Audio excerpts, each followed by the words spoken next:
എനിക്ക് ചെറുപ്പം മുതൽ ഏറ്റവും വലിയ ആഗ്രഹമായിരുന്നു എൻ്റെ സിനിമാ നടനാവണമെന്ന്. ചെറിയ വയസ്സ് മുതൽ അത് തന്നെയായിരുന്നു ഞാൻ പ്രാർത്ഥിക്കാറുണ്ടായിരുന്നു എനിക്ക് സിനിമ നടനാവണം. എന്നും എൻ്റെ പ്രാർത്ഥന അതായിരുന്നു.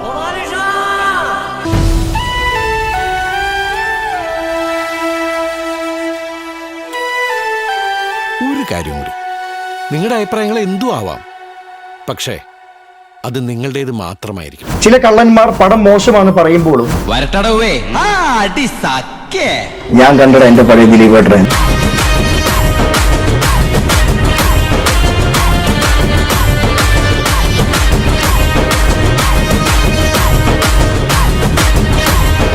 ഇവിടെ ഭയങ്കര സംഭവം നടക്കാൻ പോവാ. കുട്ടി വേഗം വീട്ടിൽ പൊക്കോ.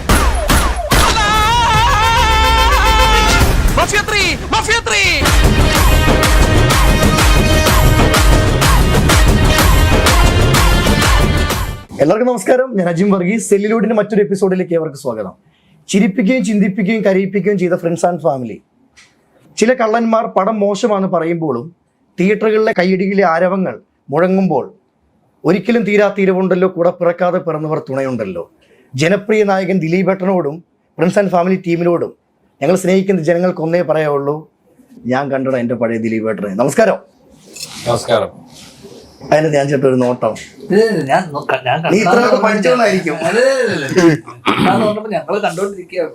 ദിലീപേട്ട ഒത്തിരി സന്തോഷം കേട്ടോ. ഞങ്ങൾക്ക് നല്ലൊരു ചിരിപ്പിക്കാനും ചിന്തിപ്പിക്കാനും ഒരു മനോഹരമായ സിനിമ തന്നതിന് ആദ്യം തന്നെ എല്ലാവരോടും നന്ദി. ഇനി നമുക്ക് തുടങ്ങാം. വലിയ സന്തോഷമാണ്. സിനിമയിലെ പ്രിൻസ് ആൻഡ് ഫാമിലി എന്ന് പറഞ്ഞാൽ അച്ഛനും 3 മക്കളും. അതെ. പക്ഷെ അമ്മയും മറ്റുള്ളവരും വന്നിട്ടില്ല. നമ്മുടെ കുടുംബത്തിൽ വേറൊരു അംഗം വന്നിട്ടുണ്ട്. അപ്പൊ പ്രിൻസ് ആൻഡ് ഫാമിലിയുടെ വിശേഷം എന്ന് പറഞ്ഞ സിനിമ നിങ്ങളെല്ലാവരും കണ്ടതാണ്. കണ്ട സിനിമയെ കുറിച്ചിട്ടാണ് നമ്മൾ സംസാരിക്കുന്നത്. സാധാരണ രീതിയിൽ സിനിമയ്ക്ക് മുമ്പല്ല ഇന്റർവ്യൂസ് വരുന്നത്. അതെ. ഇതൊന്ന് മാറ്റി പിടിക്കാൻ കാരണം എന്തുവാ? മാറ്റി പിടിക്കാനുള്ള കാരണം നിങ്ങളൊക്കെ ആയതുകൊണ്ട് എന്ന് വെച്ചാല് ഈ സിനിമയുടെ മെയിൻ ഒരു വിഷയം എന്ന് പറഞ്ഞാൽ സോഷ്യൽ മീഡിയ തന്നെയാണ്. അതെ. അപ്പൊ അതിനെക്കുറിച്ച് അതിന് മുമ്പേ ഈ സിനിമ റിലീസ് ചെയ്യുന്നതിന് മുമ്പ് ഒരു ഇന്റർവ്യൂ എന്ന് പറയുന്ന സംഭവം വരുമ്പോൾ നമ്മൾ ഇത് ശരിക്കും വളരെ അവിടെ ഇവിടെയൊക്കെ തൊട്ട് തലോടി മാത്രമേ ഞങ്ങൾ ഈ സിനിമയെ കുറിച്ച് സംസാരിച്ചിട്ടുള്ളൂ. സോഷ്യൽ മീഡിയയുടെ ഏതെങ്കിലും ഒരു എലിമെന്റ് വന്നു കഴിഞ്ഞാൽ ഇത് പിന്നെ എഴുതാപ്പുറങ്ങൾ വായിച്ച് അങ്ങനെ വേറെ തരത്തിലാക്കി കളയും മൊത്തത്തിൽ. ഇതിപ്പോ നമ്മൾ എല്ലാവരും ഒരുമിച്ചാണ് സിനിമ കണ്ടത്, അല്ലേ? ആ കണ്ട സിനിമയെ കുറിച്ച് സംസാരിക്കാനാണ്. പക്ഷെ സോഷ്യൽ മീഡിയയെ കുറിച്ച് നമ്മൾ സംസാരിച്ചപ്പോ ശരിക്കും നിങ്ങൾ 2 കൈ നീട്ടി സ്വീകരിക്കുകയാണ്. അതെ. അതിന് എന്റെ ജീവിതത്തോട് ചിലത് കണക്ട് ആവുകയും ചെയ്തിട്ടുണ്ട്. അല്ല, അതാണ് പറഞ്ഞത്. അല്ല, യൂട്യൂബ് അതാ പറഞ്ഞത്. ആ യൂട്യൂബേഴ്സ് തന്നെയാണ്. ഇപ്പൊ നേരത്തെ പറഞ്ഞു മോശം കുറച്ച് ആൾക്കാർ പറഞ്ഞു എന്ന് പറഞ്ഞപ്പോ ആ മോശം പറഞ്ഞ ആൾക്കാർ ഓടിച്ചു കടിച്ചത് യൂട്യൂബേഴ്സും ഈ സിനിമ കണ്ട പ്രേക്ഷകരുമാണ്. നമ്മൾ ആരും ഒന്നും പറഞ്ഞിട്ടില്ല, എതിരൊന്നും പറയാനും വന്നിട്ടില്ല. മനസ്സിലായില്ലേ? അപ്പൊ അത് കണ്ട സിനിമയെ കുറിച്ച് സംസാരിക്കാനാണ് നമ്മളിപ്പോ ഇവിടെ വന്നിരിക്കുന്നത്. നമുക്ക് ശരിക്കും പറഞ്ഞു ഇന്നിപ്പോ സിനിമ ഇറങ്ങി കഴിഞ്ഞ് 3-4 ദിവസമായി. 4-5 ദിവസം കഴിഞ്ഞിട്ടാണ് നമ്മൾ ഇതിനെ കുറിച്ച് സംസാരിക്കുന്നത്. ഈ സിനിമയ്ക്ക് അത്രയേറെ പബ്ലിസിറ്റി തന്നത് പ്രിയപ്പെട്ട പ്രേക്ഷകരാണ്. മൗത്ത് പബ്ലിസിറ്റിയാണ് ഈ സിനിമയുടെ ഏറ്റവും വലിയ പബ്ലിസിറ്റിയും വിജയവും. ഒന്നൊന്നര അടിപൊളി കുടുംബം തന്നെ ആയിരുന്നു കേട്ടോ ഇത്. ഞാൻ കണ്ടു പടം. ഞാൻ കണ്ടില്ല. നായികയെ കണ്ടപ്പം തന്നെ ക്രഷ് അടിച്ചു കേട്ടോ. ശരിക്കും അതില്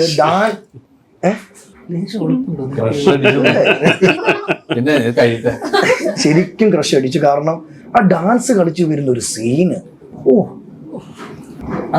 അല്ല അത് ഒന്നും പറയാനില്ല. ശരിക്കും ഈ ഒരു പടത്തിലോട്ട് വന്നപ്പോ ധ്യാൻ ചേട്ടൻ എന്തെങ്കിലും നിർദ്ദേശങ്ങൾ തന്നിരുന്നോ? ഇങ്ങനെ അഭിനയിച്ചാൽ കുറച്ചുകൂടെ നല്ലതായിരിക്കും അങ്ങനെ? ഞാൻ എന്റെ കാര്യത്തിൽ തന്നെ എന്റെ ഒരു ഇതില്ല. അപ്പോഴാണ് ഞാൻ പോയിട്ട് അവളെ നിർദ്ദേശിച്ചത്. അല്ല, എന്തെങ്കിലും പറഞ്ഞു ഇദ്ദേഹം ഇരിക്കുന്നു, ദിലീപ് സിദ്ദിഖ് ഇരിക്കുന്നു, ഇവരൊക്കെ നിർദ്ദേശിച്ചൂടെ? സംവിധായകൻ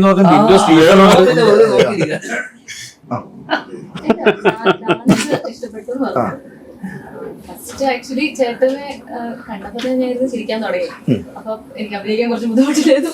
പിന്നെ ലേറ്റർ ചേട്ടൻ എന്റെ അഭിനയം കണ്ടപ്പോ ആദ്യം കണ്ടത് പൊട്ടിക്കാൻ തോന്നി. കണ്ട ഞങ്ങൾക്കും തോന്നി.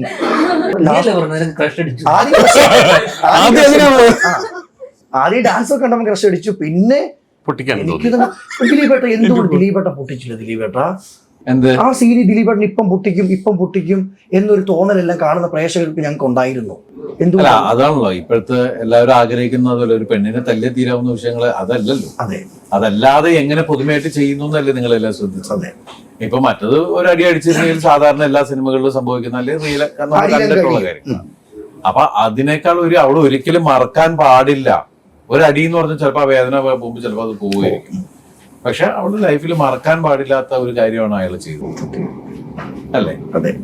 അപ്പൊ അതാണ് നമ്മൾ കാണാത്ത കാര്യങ്ങൾ സിനിമയോട് കണ്ടപ്പോഴാണ് അത് കൊള്ളാം എന്ന് പറയുന്ന തോന്നൽ വന്നത്. അതെ. സിദ്ദിഖിക്ക ഓരോ ഫ്രെയിമിൽ സിദ്ദിഖിക്കയുടെ കണ്ണ് നിറയുമ്പോഴും തിയേറ്ററിലെ ജനങ്ങളുടെയും കണ്ണ് നിറയുകയായിരുന്നു കേട്ടോ. എങ്ങനെ സാധിക്കുന്നത്? എങ്ങനെയാണെന്ന് എനിക്ക് പറഞ്ഞുകൂടാ. ഇത് പറഞ്ഞ പോലെ അങ്ങനെ ചെയ്തു നോക്കുന്നുള്ളൂ. സാധാരണ ഇമോഷണൽ രംഗങ്ങൾ അഭിനയിക്കുന്നതിനേക്കാളൊക്കെ വളരെ കുറച്ചാണ് ഇതിനകത്ത് അഭിനയിച്ചിട്ടുള്ളൂ, വളരെ കുറച്ചേ ഉള്ളൂ. അതെപ്പോഴും അങ്ങനെയാണ്. നമ്മൾ ചെയ്ത ഓരോ സിനിമകൾ കാണുമ്പോൾ നമുക്ക് തോന്നും കുറച്ച് ഓവറായിപ്പോയി, അല്ലെങ്കിൽ കുറച്ചുകൂടെ കൺട്രോൾ ചെയ്ത് ചെയ്യാമായിരുന്നു എന്ന് തോന്നും. ഇതും കുറേ കാലം കഴിയുമ്പോൾ എനിക്കിത് കാണുമ്പോൾ ഇത് തോന്നും ഇതും അത്ര നന്നായില്ല, കുറച്ചും കൂടെ നന്നായിട്ട് ചെയ്യാമായിരുന്നു എന്ന് തോന്നും. അങ്ങനെ ഓരോ സിനിമകൾ കഴിയുമ്പോൾ നമുക്ക് ജീവിക്കുന്നുള്ള അതിമോഹം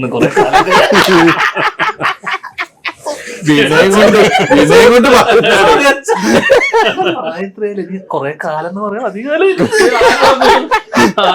ഞാൻ തുടങ്ങിയിട്ടുള്ളൂ. അതും 65 കാര്യം പറയട്ടെ, കൊറേ പറഞ്ഞുകൊണ്ടിരിക്കുന്നുണ്ട്. വയസ്സ് കൂട്ടി പറഞ്ഞാണ് എന്നോട് കുട്ടിയാ പറഞ്ഞ ആദ്യം വയസ്സ്. 93 മനസ്സിലായ? ഞങ്ങളൊക്കെ തുടങ്ങിയിട്ടുള്ളൂ. പിന്നെ സെഞ്ചുറി അടിച്ചിട്ടേ പോവുള്ളൂ എന്ന് പറഞ്ഞിരിക്കുന്ന ഒരാളോട് പറയല്ലേ. നീ വിചാരിക്കും പോലൊന്നും അല്ല കാര്യങ്ങള്. ഇതൊക്കെ നോക്കിക്കോ. അപ്പൊ നമുക്ക് അങ്ങനെയാണ്. നേരത്തെ നമ്മൾ ചെയ്ത സിനിമകള് ഞങ്ങൾക്കൊക്കെ തോന്നും അങ്ങനെ നന്നായില്ല എന്ന് തോന്നും. ഇങ്ങനെ ഫണ്ണായിട്ടൊക്കെ ഇങ്ങനെ വിഷമിപ്പിക്കുമ്പോൾ വിഷമമുണ്ടോ? ഇതിനൊക്കെ എന്ത് വിഷമം? ഇതൊക്കെയാണ് ചെറുപ്പത്തില് കുട്ടിക്കാലം മുതലേ കാണാൻ. പിന്നെ ആ ഒരു വാത്സല്യം ഉണ്ട് കേട്ടോ അങ്ങോട്ടും ഇങ്ങോട്ടും. ട്രിബ്യൂട്ടാ ഇപ്പൊ കൊടുത്തത്. അധികം ഇല്ല എന്നുള്ളത്. അല്ല, എത്ര കാലം ഉണ്ടോ ഉള്ള അത്രയും കാലം ഞങ്ങൾക്ക് വേണം. അത്രയും കാലം ഉണ്ടാവട്ടെ. ഉള്ളിടത്തോളം കാലം നമ്മളെപ്പോഴും എല്ലാം അതെല്ലാം പറഞ്ഞിരിക്കുന്ന കാര്യങ്ങൾ നമുക്കൊന്നും അറിയില്ല, ആർക്കും അറിയില്ല ആരുടെ കാര്യം. ഇങ്ങനെ ഒരു അനിയൻ തന്ന പണിക്ക് ചേട്ടൻ എന്തുവാ പറയാനുള്ളത്? ഏത് ഇപ്പത്തെ ഈ അനിയന് അനിയൻ അങ്ങനെ വലിയ പണിയൊന്നും തന്നില്ല. അനിയൻ പണിയൊന്നും പറഞ്ഞു വിട്ടു. അതെ, ആ പണിയുടെ അവസാനം നമ്മൾ പറഞ്ഞു വിട്ടു വേഗം. അതെ. അതിന് നേരെ ഷൂട്ടിങ്ങിന് വരാത്തോണ്ടാട്ടോ പറഞ്ഞത്. എന്താണ് നിനക്ക് ക്രഷ് അടിച്ചു തോന്നിയില്ലേ? അതുപോലെ എനിക്കും ക്രഷ് അടിച്ചായിരുന്നു. അപ്പൊ സ്വന്തം ചേട്ടന്റെ ഭാര്യയോട് എങ്ങനെയാണ് ട്രാക്കായി പോയത് പടം.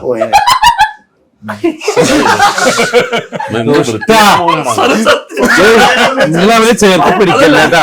നമ്മുടെ കുടുംബത്തിൽ കിട്ടാൻ പറ്റില്ല ഇവരെ.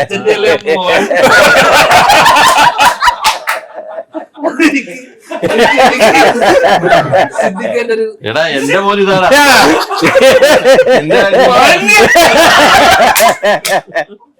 നിന്റെ കാര്യത്തിൽ എനിക്ക് നല്ല സംശയമുണ്ട്. ഞാനിങ്ങനെ സംശയം ഈ പ്രിൻസും റാണിയും തമ്മിൽ എത്ര വയസ്സ് വ്യത്യാസമുണ്ട്? എത്രയെങ്കിലും ഉണ്ടായിക്കോട്ടെടാ. പറയുന്നുണ്ടല്ലോ ഇയാള് കല്യാണം കഴിക്കാൻ വൈകിയിരിക്കുന്ന ആള് 24 വയസ്സുള്ള കുഞ്ഞ് എന്നൊക്കെ പറയുന്നുണ്ടല്ലോ. ഇയാൾ അതുകൊണ്ടാണല്ലോ മറ്റാള് പറഞ്ഞത് ഇതൊക്കെ നീ വെറുതെ അല്ലടാ ഒരു കിളി വന്നിട്ട് പടവൃക്ഷത്തില് ഇരിക്കുമെന്ന് ചോദിക്കുന്നുണ്ടല്ലോ. നമ്മുടെ ഇതിനൊന്നും മറച്ചു വെക്കുന്നില്ല. ഈ നായികയെ പ്രേമിച്ചിരുന്നെങ്കിൽ തോന്നിയായിരുന്നോ എപ്പോഴെങ്കിലും? നായികനല്ല, ഞാൻ പടത്തിലെ കാര്യം പറഞ്ഞു. പടത്തിലെ ക്യാരക്ടറിന് ചിലപ്പോ ഒരു ക്രഷ് തോന്നി. അങ്ങനെ ക്യാനഡയ്ക്ക് വിട്ടു. എവിടെയോ എന്തെങ്കിലും പറഞ്ഞു വിട്ടു. ഇങ്ങനെ 2-3 മക്കൾ ജനിച്ചത് ഈ സന്തോഷിക്കുന്നു ദുഃഖിക്കുന്നു?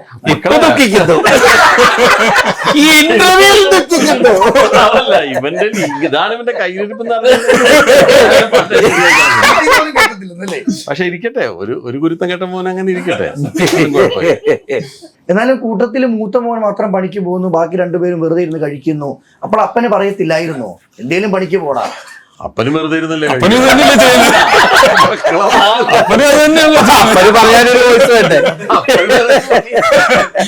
വെള്ളം കൊണ്ട് ഷർട്ട് വിട്ടിട്ട് കേരള കോൺഗ്രസ് പറഞ്ഞ് നടപ്പ് മാത്രമേ ഉള്ളൂ. മോന്റെ പോക്കറ്റിൽ തന്നെയാണ് അപ്പനും അടിക്കുന്നത്. അത് പറയാൻ പറ്റില്ല. മക്കൾ അതവൻ പറഞ്ഞത് ശരി, അപ്പന്റെ അല്ലേ മോൻ. മക്കൾ അത് കാണിക്കും. ഇളയ മോനോ?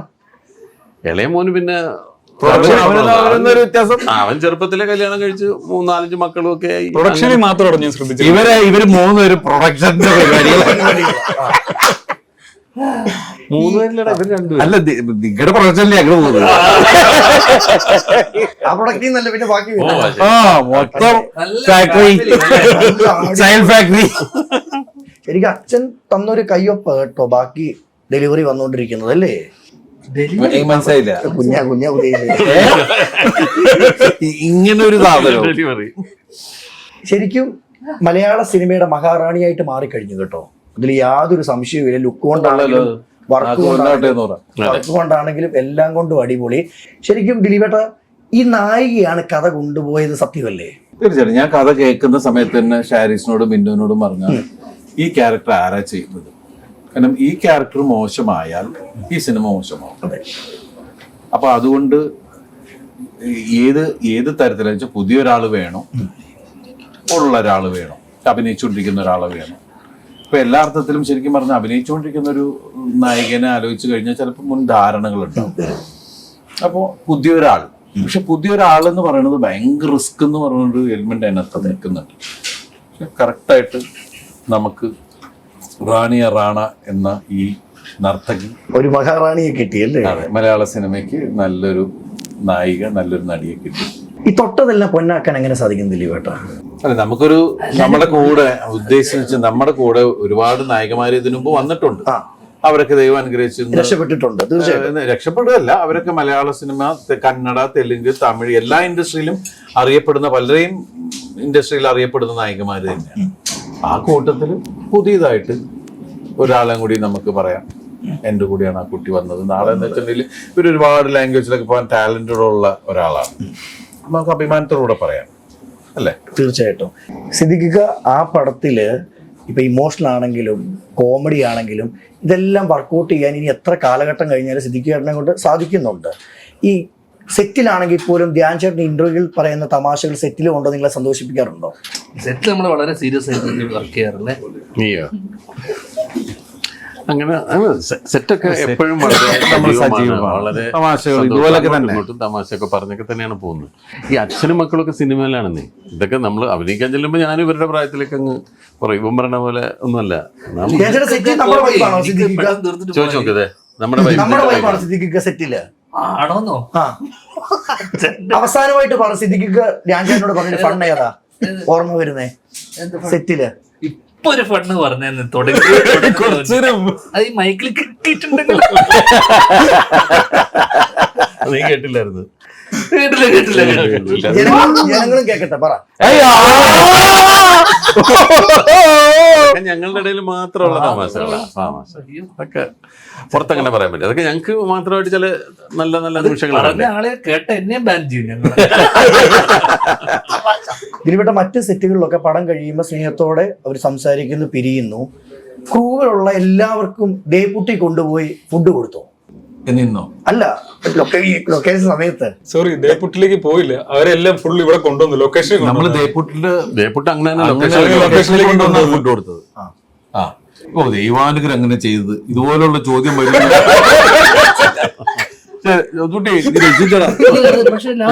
പ്രൊഡക്ഷന് ബില്ല് കൊടുത്തു എന്ന് പറഞ്ഞു കേട്ടല്ലോ. ആര്? എന്റെ ബില്ലും മനസ്സിലായില്ല. ഇത് കഴിഞ്ഞിട്ട് ലിസ്റ്റിന് ബില്ല് കൊടുത്തു അതിന്റെ സെറ്റിൽ ചെയ്യാൻ. അത് കൊടുക്കാൻ പോണില്ലല്ലോ. അതെ. അല്ല, ദേപ്പുട്ട് ഫുൾ സെറ്റപ്പ് അവിടെ കൊണ്ടുവന്നിട്ട് ഞങ്ങൾക്ക് എല്ലാ ദിവസവും രാത്രി നല്ല ഫുഡൊക്കെ തന്നു. ദേപ്പുട്ടിലെ അതിനൊന്നും ഒരു കുറവും വരുത്തിയിട്ടില്ല. റാണി, എന്താണ് ഇവരെ പറ്റി പറയാനുള്ളത്? ആ ലൊക്കേഷനിൽ അത്രയും വർക്ക് ചെയ്തു, ലോകമറിയുന്ന മലയാളികൾ ഇന്ന് ഇഷ്ടപ്പെടുന്ന ദിലീപേട്ടൻ, സിദ്ദിഖിക്ക, ധ്യാൻ ചേട്ടൻ, ഇവരോടൊക്കെ വർക്ക് ചെയ്ത് അപ്പൊ അത് ആദ്യ പടമാണല്ലേ, എന്ത് ഫീലായി? ഭയങ്കര ബ്ലെസ്ഡ് ആയിട്ടാണ് ചെയ്യുന്നത്. ബിക്കോസ് എന്നെപ്പോലെ ബിഗിനറിന് ഇത് ഞാൻ സിനിമ ഇഷ്ടപ്പെടുമ്പോഴും നമ്മളെ സ്വപ്നം കാണുന്നതിന് മേളില് അനുഗ്രഹം കിട്ടാന്ന് പറയില്ലേ. ആക്ച്വലി ദിലീപേട്ടനാണെന്ന് അറിഞ്ഞ മൊമെന്റ് തൊട്ട് ഭയങ്കര ഗ്രേറ്റ്ഫുൾ ആണ്. സോ അത് മാത്രമല്ല, ചേട്ടൻ അത്രയും ഒരു ഫീമെയിൽ ഇത്രയും ഡോമിനേറ്റ് ചെയ്ത് നിൽക്കുമ്പോൾ ഇത്രയും സ്റ്റാർഡം ഉള്ള ഒരു സ്റ്റാർ ഒരിക്കലും അത് അക്സെപ്റ്റ് ചെയ്യണമെന്നില്ലല്ലോ. പക്ഷെ ചേട്ടൻ അത്രയും എനിക്ക് അവിടെ ഒരു സ്പേസ് തന്ന് അണ്ടർസ്റ്റാൻഡ് ചെയ്ത് ഇത് എങ്ങനെ ചെയ്താൽ നന്നായിരിക്കും, അല്ലെങ്കിൽ എനിക്ക് ഇതിൽ കുറച്ചുകൂടെ ഹൈപ്പർ ആകാം, അത് ഡോമിനേറ്റ് ചെയ്ത് നിൽക്കണം എന്നുള്ളതുകൊണ്ട് അത്രയും ഐഡിയാസ് ഒക്കെ പറഞ്ഞു തന്ന് കംഫേർട്ട് ചെയ്ത് കൂടെ ഭയങ്കര സ്ട്രോങ് ആയിട്ട് നിന്നത് കൊണ്ടാണ് ഇതുവരെ ഇപ്പൊ ചെയ്ത് നിങ്ങളുടെ അഭിപ്രായം വരുന്നതിനെല്ലാം reason, one of the main reason. നല്ലൊരു മെസ്സേജ് ദിലീപേട്ട തന്നത്. ഈ ഒരു പടത്തെ ഇത്ര ഹിറ്റ് ഞാൻ ഇതിനകത്ത് അഭിനയിച്ചു. ഞങ്ങളെല്ലാവരും ഇതിനകത്ത് അഭിനയിക്കുന്ന ആൾക്കാരാണ്. ഇത് ഉണ്ടാക്കിയത് ശരിക്കും പറഞ്ഞ ഷാരിസ് എഴുതിയതാണ്. ഓക്കെ. അതുപോലെ ബിൻഡോ. ശരിക്കും പറഞ്ഞാൽ അവരുടെ ഒരു അധ്വാനം, കഠിന അധ്വാനമാണ് ശരിക്കും പറഞ്ഞാൽ ഈ സിനിമ.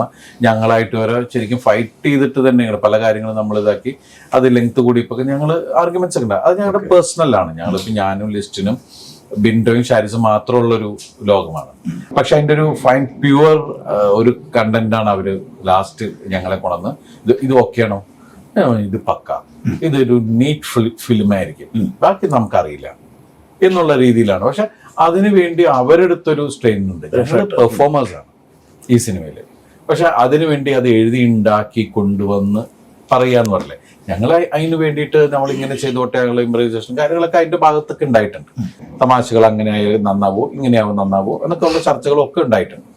പക്ഷെ അതിന് സ്ട്രെയിൻ ചെയ്ത അത് അവർ രണ്ടുപേരും ഈ കുറെ നമ്മളുടെ ഓരോ ഫങ്ഷൻസിലും എനിക്ക് അത് ഷാരീസ് പറഞ്ഞ വാക്കുകൾ ശരിക്കും പറഞ്ഞിട്ടുണ്ടെങ്കിൽ എനിക്കത് ഭയങ്കരമായിട്ട് ടച്ച് ചെയ്ത കാര്യമാണ്. കാരണം അവർ എത്രത്തോളം എന്നെ സ്നേഹിക്കുന്നു.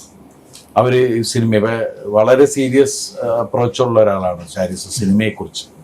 അല്ല എന്തെങ്കിലും സിനിമ ചെയ്യുക എന്നുള്ളതല്ല, ചെയ്യുന്ന ഓരോ സിനിമയും ശ്രദ്ധിക്കപ്പെടണമെന്ന് ആഗ്രഹിക്കുന്ന ഒരാളാണ്. അല്ല ബിൻഡോന്റെ ആദ്യത്തെ സിനിമയാണ്. അപ്പോൾ അവരുടെ ഒരു അർപ്പണബോധമുണ്ട് ഈ സിനിമയ്ക്ക് വേണ്ടിയിട്ട്. അതുപോലെ ഇതിന്റെ ക്യാമറമാനാണ് അത്. അപ്പൊ അതുപോലെ ഇതിന്റെ മ്യൂസിക് ഡയറക്ടർ സനൽ, അദ്ദേഹത്തിന്റെ ആദ്യത്തെ സിനിമയാണ്. സാഗർ എഡിറ്റർ, ഇവരെല്ലാം ഊണും ഉറക്കവും കളഞ്ഞ് ഇതേന്ന് പറഞ്ഞിങ്ങനെ നിൽക്കുന്ന ഒരു കാര്യമുണ്ട്. ഓരോ ഘട്ടവും അപ്പൊ നമ്മൾ എന്തെങ്കിലും കറക്ഷൻ പറയുമ്പോൾ വീണ്ടും അവർ പോയിട്ട് പിന്നെയും അത് കറക്റ്റ് ചെയ്യാൻ ഇങ്ങനെ ഇരിക്കുക എന്ന് പറയുന്ന ഒരു കാര്യമുണ്ടല്ലോ. ഫൈനൽ അവർ നമ്മളെ കൊണ്ടുവന്ന് കാണിച്ചത്, എനിക്ക് എൻ്റെ അടുത്ത് രാജാകൃഷ്ണൻ വിളിക്കുക, ചേട്ടാ ഇത് സൗണ്ട് ഫുൾ ലോക്ക് ചെയ്യാനാണ്, നിങ്ങളൊന്നൊന്ന് രണ്ടുപേരോട് ഒന്ന് കണ്ട, അവരിവിടെ വെയിറ്റിംഗ് ആണ്. അപ്പൊ അവരിങ്ങനെ വെയിറ്റ് ചെയ്യണം, എന്തോ നമ്മളിത് കണ്ടിട്ട് ഈ റിസൾട്ട് കാത്തു നിൽക്കുന്ന പിള്ളേരില്ലേ എന്ന് പറയുന്ന പോലെയാണ്. അത് കഴിഞ്ഞ് ഞങ്ങൾ ഇറങ്ങുന്ന പറഞ്ഞു ലിസ്റ്റ്മാനോടാ ഡബിൾ ഓക്കെ കേട്ടോ ഇത് മറ്റൊന്ന് പറഞ്ഞു. കാരണം നമ്മൾ അവരെ വിശ്വസിച്ചിട്ട് നമ്മളെ ഒരു വിശ്വസിക്കണം. ഇപ്പൊ ബിൻഡോനെ എനിക്ക് അതിന് മുമ്പ് അറിയില്ല. ഓക്കെ. ബിൻഡോ എന്ന് പറഞ്ഞ അയാളുടെ സംസാരത്തിൽ അയാളുടെ ഡെഡിക്കേഷനും കാര്യം കണ്ടപ്പോഴാണ് ഞാനത് ഓക്കെ. ഷാരിസ് കഥ പറഞ്ഞപ്പോ ഉള്ള എനിക്ക് കിട്ടിയ ഫീല് കാര്യങ്ങൾ വെച്ചിട്ട്. പക്ഷെ ആ കാര്യത്തിൽ അവർ 100% അവരെ തെളിയിച്ചു. അപ്പൊ ഞങ്ങളെ സംബന്ധിച്ചിട്ട് ഞങ്ങൾ വെറുതെ ക്യാമറയുടെ മുമ്പിൽ കിടന്ന് വേണ്ടാക്കിയിട്ട് കാര്യമില്ല. അതിന്റെ കണ്ടന്റ് കറക്റ്റ് ആയാലേ ബാക്കി എല്ലാം ഒത്തുവരിക എന്ന് പറയില്ലേ, ആ എല്ലാ ഘടകങ്ങളും ഇതിനകത്ത് ഒത്തുവന്നു. പേര് പോലെ തന്നെ ഒരു ഫാമിലി ആയിരുന്നു. തീർച്ചയായിട്ടും പ്രിൻസ് ആൻഡ് ഫാമിലി എന്നുള്ള പേര് തന്നെ ഇട്ടത് അവരാ. കാരണം നമ്മുടെ 150ാമത്തെ സിനിമ ഒരു കുടുംബ പ്രേക്ഷകരെ ആകർഷിക്കുന്ന ഒരു സിനിമയായിരിക്കണം എന്ന് ചെറിയൊരു ആഗ്രഹം ഉണ്ടായിരുന്നു. പക്ഷെ കറക്റ്റായിട്ട് ശരിക്കും ആദ്യം 150ാമത്തെ സിനിമ വേറെ സിനിമയായിരുന്നു. ഓക്കെ. ചിന്തിച്ചുകൊണ്ടിരുന്നത് വേറെ ആയിരുന്നു. പക്ഷെ അതും ഒരു ഫാമിലിയാണ്. പക്ഷെ അത് കറക്റ്റ് വർക്കൗട്ട് ആവാത്തോണ്ട് പിന്നെ വേറൊരു ഫിലിം ചെയ്യുന്നതിന് മുമ്പ് ഒരു ഫാമിലി പിക്ചർ, അപ്പൊ കറക്റ്റ് ടൈമിൽ ലിസ്റ്റ് വന്നിട്ട് പറഞ്ഞ് ഇതൊരു സംഭവം ഒന്ന് കേട്ടു നോക്കും. കേട്ടപ്പോ നോക്കിയപ്പോ സംഭവം കൊള്ളാം. അത് മാത്രമല്ല ഇത് പെട്ടെന്ന് ചെയ്യാൻ വേണം.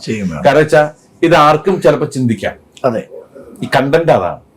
അപ്പൊ അതുകൊണ്ടാണ് പെട്ടെന്ന് ബാക്കി എല്ലാ സിനിമയും മാറ്റി വെച്ച് നേരെ ഈ സിനിമയിലേക്ക് കയറി. പക്ഷെ ഇവിടെ എല്ലാവരും ഇപ്പൊ ശരിക്കും പറഞ്ഞാൽ ഞാൻ ചോദിച്ചു, ഞാൻ ഈ സിനിമയുടെ ഭാഗമായതെന്ന് വെച്ചിട്ടുണ്ടെങ്കിൽ ഇത് ഫ്രണ്ട്ഷിപ്പിന്റെ ഒരു ഭയങ്കര ഇത് എനിക്ക് ഫീൽ ചെയ്തു. ഇപ്പൊ ഈ ഇതിലെ വേഷം ശരിക്കും പറഞ്ഞത് ഞാന് മസ്റ്റൊന്നും അല്ല. ഓക്കെ.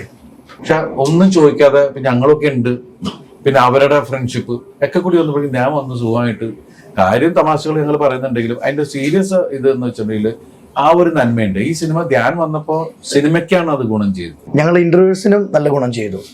തീർച്ചയായിട്ടും സീരിയസ് ആയിട്ട് എന്നെ പറ്റി നല്ല വാക്ക് പറയുമ്പോൾ ഞാൻ അത് ഫ്ലോ പോയിടും. ഫ്ലോ പോയി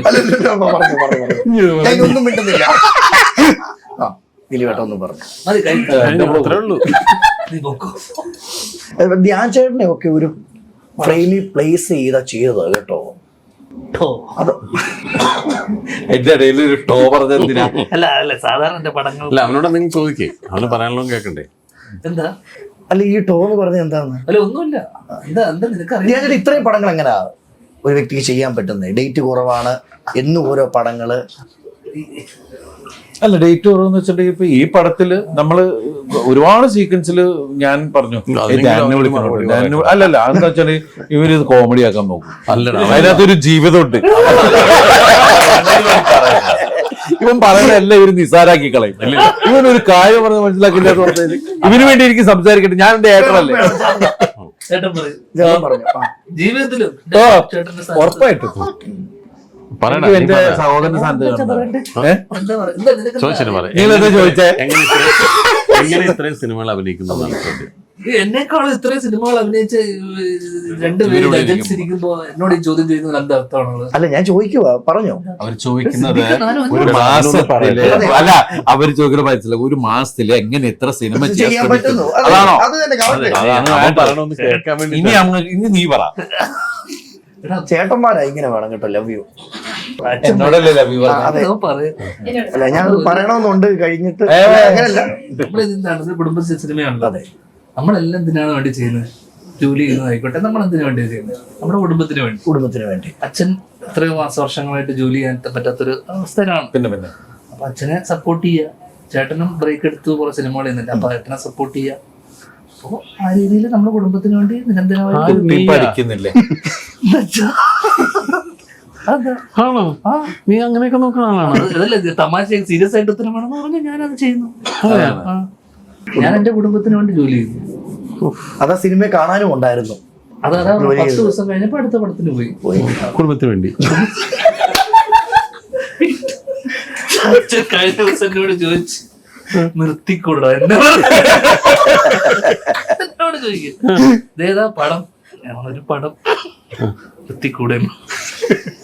പുതിയ ആൾക്കാരുടെ എന്ന് പറഞ്ഞപ്പോ എന്നോട് പറഞ്ഞു ഇവിടുന്ന് വരുന്നു ഇത്രയും പുതിയ ആൾക്കാർ.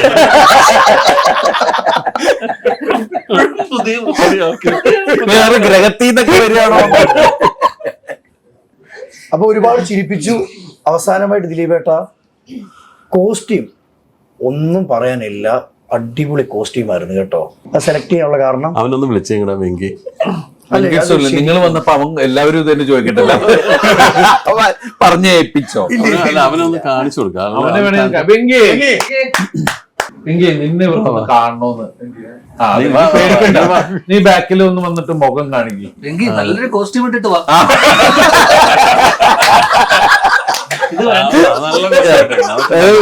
ഇതവനെ എടുത്തു നിൽക്കാൻ വേണ്ടി ഇവനെ പറ്റിട്ടാ. ഇനി ഇവനെ മറക്കുകയെ ചെയ്യരുത്. തല കാണിക്കണേട്ടാ കുനിഞ്ഞ വേണമെങ്കിൽ നമ്മുടെ ലെവലിലെ ക്യാമറ വെച്ചാൽ അവരെടുത്തോളൂ. കോസ്റ്റ്യൂം ഒരു രക്ഷയില്ല കേട്ടോ. മോശമായി. അടിപൊളി. ദിലീപേട്ടന്റെ ഇത്രയും കോസ്റ്റ്യൂം അല്ലെങ്കിൽ കളർ ഉള്ളത് ഇത്രയും ചേരുമെന്ന് എങ്ങനെ തോന്നി? അല്ല, അത് ഓൾറെഡി ഡയറക്ടറായിട്ട് സംസാരിച്ചിരുന്നു. അപ്പൊ കറക്റ്റ് പിക്ചർ ഡയറക്ടർക്ക് നന്നായിട്ടുണ്ടായിരുന്നു. പിന്നെ നമ്മളൊരു സംസാരിച്ചിട്ടാണ് പിന്നെ അത് അതിനകത്തേക്ക് എത്തിയത്. അപ്പൊ ഞങ്ങൾക്ക് ആ സിങ്ക് എന്തായാലും ഉണ്ടായിരുന്നു. പിന്നെ ആളുടെ ഒരു ഐഡിയ നമ്മളും പറഞ്ഞു വെച്ചിട്ടാണ് പിന്നെ ആ ക്യാരക്ടർ അങ്ങനെ ആക്കിയത്. അപ്പൊ thank you bro. Thank you. ദിലീപേട്ട അവസാനമായിട്ട് ധ്യാൻ ചേട്ടാ, സിദ്ദിഖ് ചേട്ടാ, പ്രൊഡ്യൂസർ അവസാനമായിട്ട് 3-4 ആയി. 3 പേരുടെ അവസാനം നമ്മളെ അവസാനാക്കല്ല. ലിസ്റ്റൻ ചേട്ടനെ പറ്റി ഞാൻ കേട്ടിട്ടുള്ളത് പുതിയ അഭിനേതാക്കളെന്നോ അല്ലെങ്കിൽ അഭിനയിക്കുന്നവർന്നോ ഒരു ഏറ്റക്കുറച്ചിലില്ലാതെ എല്ലാരും ചേർത്ത് പിടിക്കുന്ന ഒരു പ്രൊഡ്യൂസറാന്ന് ഞാൻ കേട്ടിട്ടുണ്ട്. അതൊക്കെ വെറുതെ. എല്ലാരും രാവിലെ വരുമ്പോഴേ ചേർത്ത് പിടിക്കുമല്ലോ. ഞാൻ ഇന്നേ വരെ എന്നെ ചേർത്ത് പിടിച്ചിട്ടൊന്നുമില്ല. അത് ഒതുങ്ങൂല എന്നുള്ളത്. ഇത് ലിസ്റ്റിന്റെ ചോദിക്കാൻ പറഞ്ഞാണ്. അത് പറഞ്ഞിട്ടില്ല. അപ്പം ദിലീപേട്ട ഒത്തിരി സന്തോഷം. എല്ലാവരോടും ഇതുപോലത്തെ നല്ല ചിരിപ്പിക്കുന്ന പടങ്ങൾ, ചിന്തിപ്പിക്കുന്ന പടങ്ങൾ ഞങ്ങൾ ഇനിയും കാണാൻ വെയിറ്റിംഗിലാണ്. പ്രേക്ഷകരോട് എന്താണ് ഈ നിമിഷം പറയാനുള്ളത്? സിനിമ കണ്ട പ്രേക്ഷകരോട് ഒരുപാട് നന്ദി പറയുന്നു. അതുപോലെ തന്നെ സിനിമ കാണാത്ത ആളുകൾ തിയേറ്ററിൽ തന്നെ വന്ന് സിനിമ കാണുക. ഈ സിനിമയെ വലിയൊരു വിജയത്തിലേക്ക് എത്തിക്കുക. ഞങ്ങളെല്ലാം സപ്പോർട്ട് ചെയ്യുക, അനുഗ്രഹിക്കുക. അപ്പൊ എല്ലാവിധ ആശംസകളും നേർന്നുകൊണ്ട് താങ്ക് യു. Thank you.